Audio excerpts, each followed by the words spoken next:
नमस्कार मोर चैनल को आपन को आउथरे स्वागत जणाई आज भिडियोटी प्रस्तुत करुच्ची मोबाइल फोटोग्राफी उपरे। प्रथम मोबाइल फोटोग्राफी प्रथम नियम है आपण लेंस टाकू सब बड़े क्लीन करेंगे कहीं आम पॉकेट रे मोबाइल धरी था कॉल आसला कथा हो केतले आंगुठी आमर लगी जाए लेंस उपरे एमती रे झालर संस्पर्श पॉकेट रे थिबा गुंडर संस्पर्श रे आसी लेंस उपरे गोटे दाग बसी जाए तेणु ताको आग लेंस को सफा करिया प्रथम जिनस आउ सब मैनुअल मोड रे करिया पई चेष्टा करिवे। ऑटो मोड रे फोटो न उठे कैमेरार सेटिंग को जाई मैनुअल मोड किंबा प्रो मोड लिखाई थे कि प्रोफेशनल मोड जोटा लिखा हो गोटे गोटे फोन रे तेणु से मोडटा आपण सब फोटोटा नापी चेष्टा करेंगे एवं लाइट अनुसार आईएसओ एवं एक्सपोजर ये दुईटा को कंट्रोल करेंगे। आईएसओ अधिका हो गले पिक्चर रे ग्रेन्स पड़े आसे आउ गोटे ग्रेनी इमेज केबे भी क्लियर इमेज नुह तेणु आपण सब आईएसओ टाकू 100 रखी चेष्टा करिए नापी एवं जदि दिन बेले नौ एक्सपोजर टाक कम करी पारंती आईएसओ 100 रखिए एक्सपोजर टाक कम करेंगे नाई तो हाई एक्सपोज हो गले केबे भी भल लगे ना देखापी।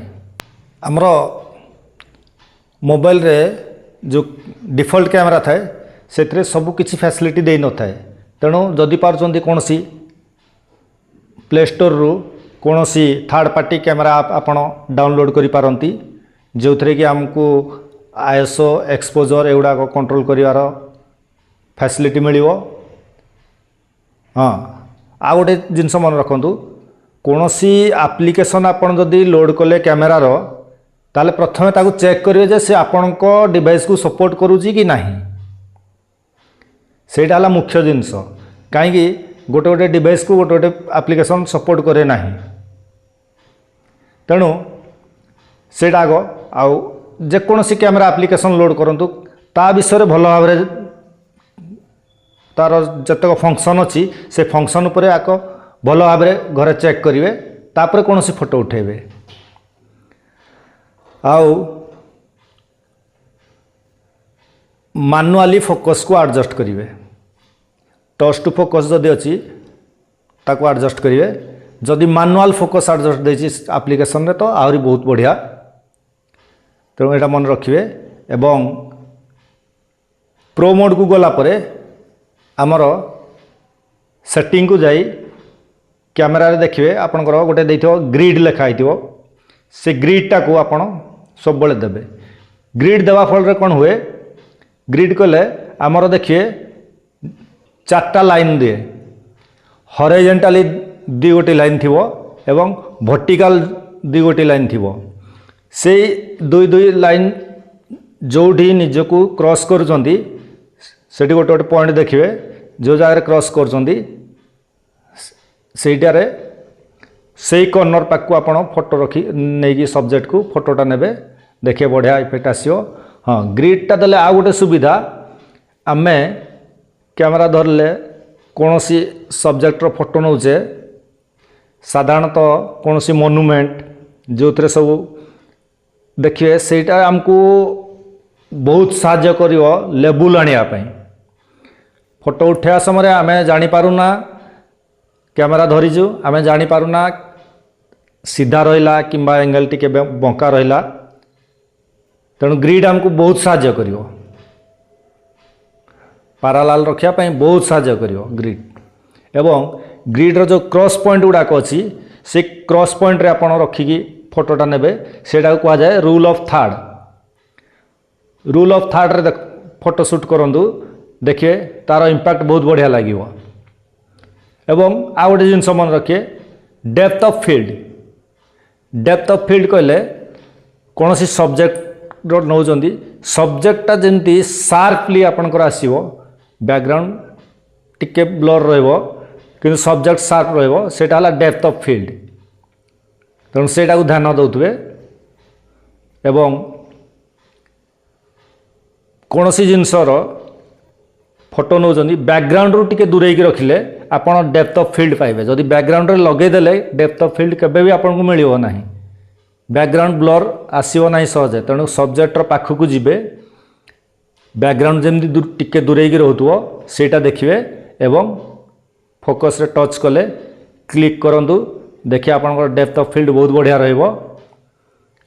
आ गोटे जिनस मन रखंतु, अननोन एलिमेंट आपण अवॉइड करिवे।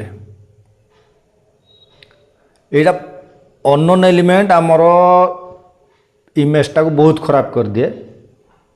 जदि कौन सी सब्जेक्ट रो फोटो नौजंदी ता इमेज देखिए आपण एमती सीधा शूट कर देखले कौन से अननोन एलिमेंट आपन को डिस्टर्बेंस करुची ताले आपन टिके एंगल चेंज करंतु, ताले ये करिए। आउ मुख्य जिनस आपण को फोटो को सबुठु बढ़िया यूनिक बनाया पई मुख्य जिनस हला बोरिंग एंगल को यूज करिवे नहीं। बोरिंग एंगल माने मु कहूची सपोज कौन सी मोनुमेंट को गले देखिए तार गोटे अच्छी फोटोग्राफी पॉइंट। फोटोग्राफी पॉइंट माने गोटे जगार प्राय समस्ते ठिया ही फोटो नौथुए, प्राय मार्क करेंगे गोटे जगह ठिया ही समस्ते से पर्टिकुलर गोटे स्पॉट रु जाई फोटो नौथुए।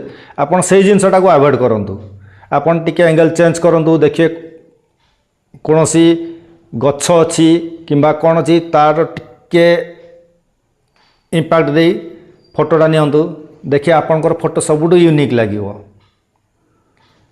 कौन सी सनसेट रो फोटो नौजंदी, सनसेट डायरेक्ट न नेकी गोटे गछ डाल अच्छी डाल भितरू सनटा को आनिया चेष्टा करंतु। देखिए आपनकर फोटो बहुत यूनिक आसियो, एकदम बहुत बढ़िया लागियो देखिया पई। डायरेक्ट सन न नेकी ताकू से भलिया करंतु। सनसेट नौजन देखिए कौन सी इलेक्ट्रिक टावर अच्छी ता मझिरे किंबा साइड रे ताकू रखी नियंतु। देखिए सेटा आहुरी बढ़िया आसियो। से भली ए गुडाक टिके ध्यान रे रखिबे। एटी प्रथम पिक्चर रे देखंतु एवं द्वितीय पिक्चर को देखंतु। द्वितीय picture rule of third use होईछि। प्रथमटारे किछि कंपोजिशन नाही, नॉर्मली निया होईछि। द्वितीयटारे देखंतु नदीटा केते बढ़िया आछि, बैकग्राउंड केते बढ़िया आछि। सेठी मध्ये से अवस्था प्रथम रे कंपोजिशन किछि नाही, द्वितीय रे composition rule of third use होईछि। एटी देखंतु बैकग्राउंड रे केते बढ़िया। एटी देखंतु प्रथम रे अननोन एलिमेंट अछि एवं द्वितीय रे अननोन एलिमेंट किछि नाही। तेणु एटी एंगल चेंज करा कि द्वितीय पिक्चरटा नहीं अननोन एलिमेंट नाही बोली पिक्चरटी केते बढ़िया दिसछि, किंतु एटी इलेक्ट्रिक खुंटटा अननोन एलिमेंट। ताले आज पय एतिकी विदाय नवा पूर्व मु आथरे कहि रखुची, जदि आपण मो चैनल को सब्सक्राइब करिना सब्सक्राइब करनियंतु एवं मोर जदि वीडियो आपन को पसंद लागला लाइक करंतु, कमेंट दियंतु। कमेंटटा मुख्य जिनस। मोर लाइक बहुत बढ़िया आसी किंतु कमेंट नाही। कमेंट देले मु जानी पारिबी आपण मान केते दूर लाभवान हेले। तेणु कमेंटटा निश्चय दियंतु। आउ पुणी परवर्ती वीडियो रे देखा हबो। हाँ मुख्य जिनस कहि दउजी, आपण सब बेले भाबंतु जे मु एटा करि पारिबी। तेणु I can not do it जगह I can do it use करंतु। पुणी देखा हबो। नमस्कार, जय जगन्नाथ, वंदे उत्कल जननी।